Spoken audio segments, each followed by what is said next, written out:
Bear with me, my voice is super monotone, but I'm going to try to explain how I made this mac and cheese in as much detail as I can.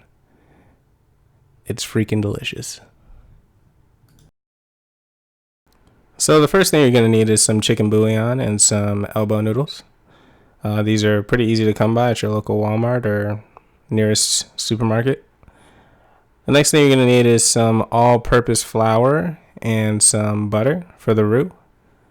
Also, pretty easy to acquire. All the stuff in this video is pretty easy. We're going to need some heavy cream, whole milk, sour cream, evaporated milk, and Frank's Red Hot Original Cayenne Pepper Sauce. If you can, try to stick with block cheeses for this recipe. Prepackaged shredded cheese tends to be more oily, so let's try to avoid that. You're going to need 8 ounces of mild cheddar cheese, extra sharp cheddar cheese, and Monterey Jack cheese. Any additional cheese is going to be used for the top or for adjusting the flavor of the sauce. Salt and pepper, that's it. If you can get complete seasoning to substitute for salt, awesome. Last thing is going to be some Japanese style Panko breadcrumbs. So we're going to need 16 cups of water. That comes out to about 4 quarts of water, however you want to measure it, but you're going to need water to boil for these noodles. So go ahead and bring your water to a boil.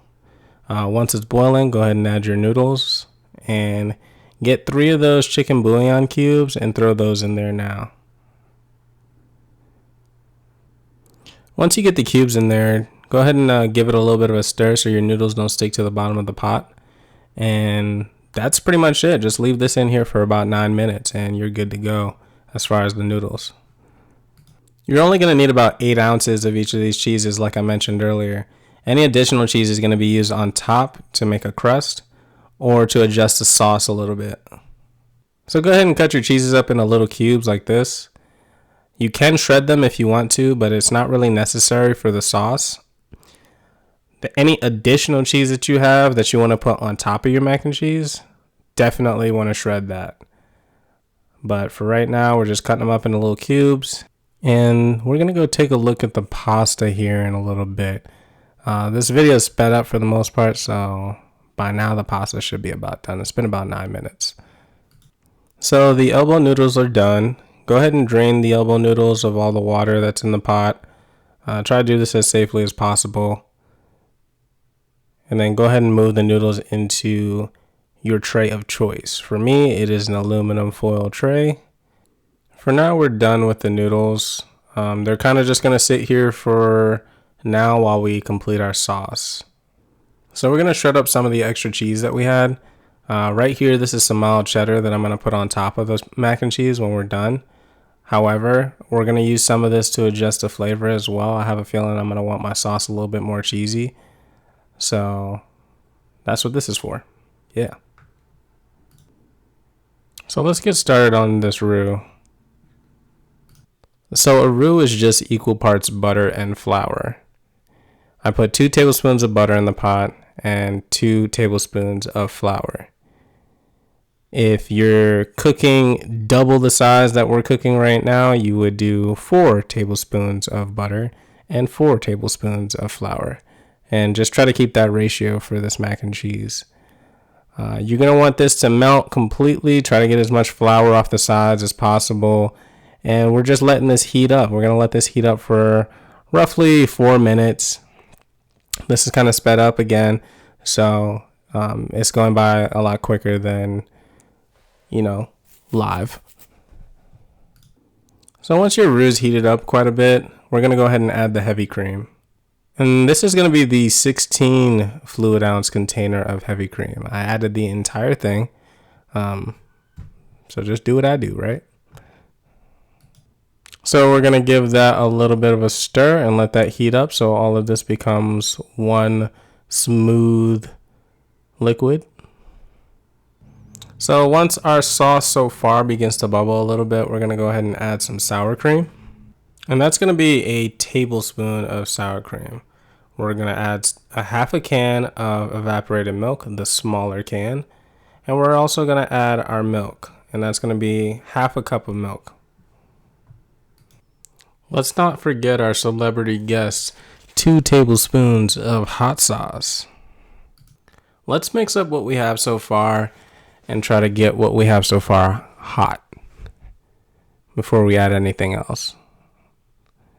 So now that we got this bubbling a little bit, we can go ahead and continue adding some ingredients. As you can see, I added some complete seasoning. I just like to lightly coat the top. And the same with the pepper, just a little bit of pepper on top. That's it. The complete seasoning has a lot of flavor, so we don't really have to do too much. And this sauce is still hot, so we can keep pressing forward with the ingredients. So let's go ahead and add all our cheeses now. Like I said, you can choose to shred these up, but these little blocks are going to work just fine.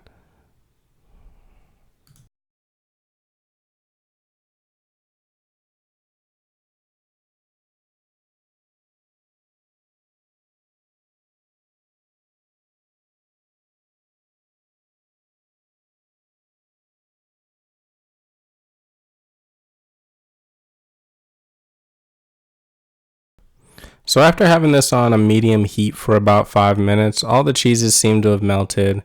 And now you can see that we have a nice consistency with this sauce. And you can see the color from the cheeses that we added. This is going to be delicious, trust me.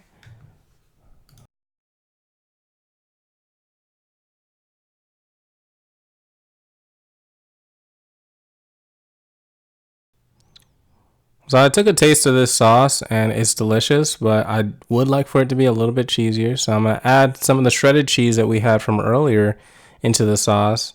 And this is going to really help bring out the flavor.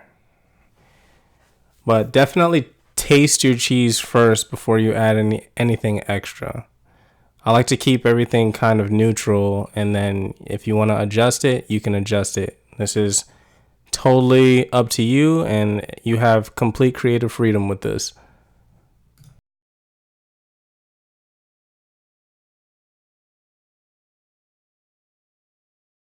So as you can see from the bubbles coming from the cheese, this cheese is hot and ready to be put on top of your macaroni noodles. So I'm just going to move this from the stove, pour the cheese on top of the noodles, and as you let it sit there for a few seconds, it's going to bring these noodles right back to life, because these noodles have been sitting here for probably about, 10-20 minutes, and they kind of start to look stiff and they just don't look good. So definitely pour this cheese on there and we'll get back on track.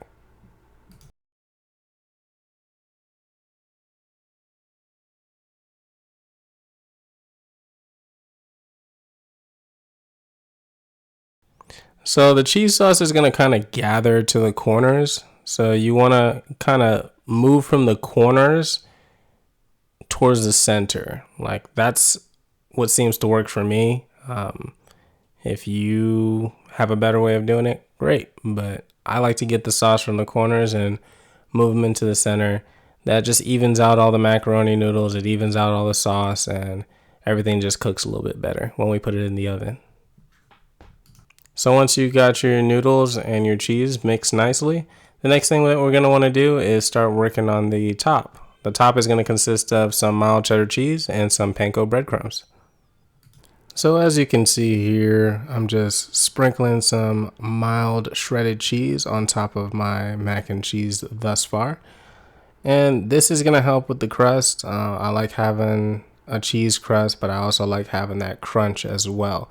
So the second part of this is going to be us putting some panko breadcrumbs on top. But before we do that, we're going to go ahead and toast the breadcrumbs inside a skillet with some butter. And that's going to give it a nice flavor and a crisp to it. So go ahead and microwave 2 tablespoons of butter and pour that on top of some breadcrumbs in a skillet on medium heat. After you cook them for a little bit, it'll get brown. Just make sure you're moving it around so that it's not overcooked on one side. Once you've got them browned, you're going to want to sprinkle them on top of the mac and cheese. Get a nice even coating on there. And once you have this completely coated, the next step is pretty simple. All you're going to do is put this inside the oven at 375 for about 20 minutes. And take a couple minutes after that, I would say about 3 or 4, and just hit the broil button on your oven and just let it broil.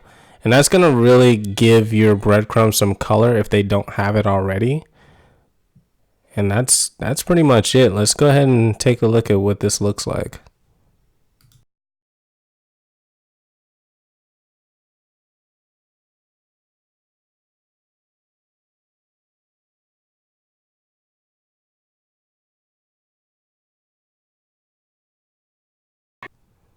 The moment of truth, y'all. It's the final product. Isn't that looking good? Oh my God. Nice and crispy on top, cheesy on the inside. Let's cut into this or get a fork or something and just take a look at this. This is just, oh my God, it's phenomenal. So if you made it this far, this is the end of the video, y'all. I really appreciate you taking time to watch this video all the way through. If you enjoyed it, consider liking it and subscribing to my channel. I'm going to have some more content coming out soon on different recipes, maybe some burgers, maybe some chicken. And yeah, stick around.